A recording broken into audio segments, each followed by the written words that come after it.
Bonjour, nous allons faire aujourd'hui l'étape supérieure de l'analyse de phrases.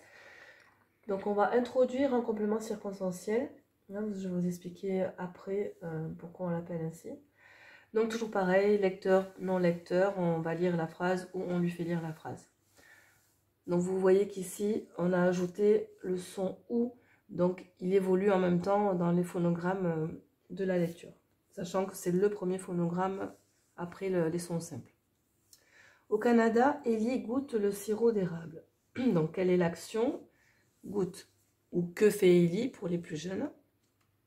Il goûte. Donc, on met le symbole. Qui est-ce qui goûte? Ellie. N'oubliez pas de placer avant le symbole et ensuite, donc vous lui faites découper. Moi, j'ai déjà fait parce qu'on en est à la énième prise.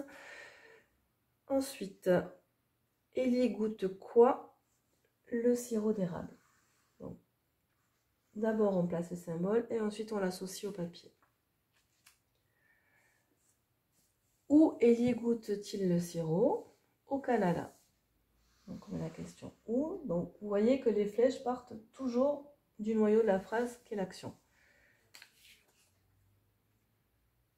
Donc, on va lui refaire lire. Quelle est l'action? Goûte. Qui est-ce qui goûte? Ellie. Ellie goûte quoi? Le sirop d'érable.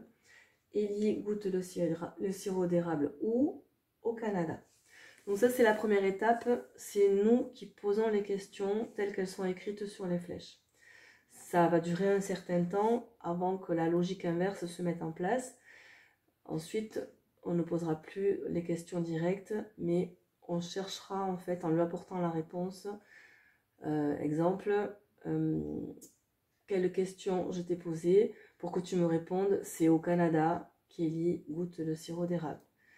Donc, vous voyez que là, c'est déjà plus complexe pour l'enfant. Donc ça, c'est vraiment quelques mois plus tard, quand l'enfant est habitué à faire tous les compléments que je vais vous détailler dans les vidéos suivantes.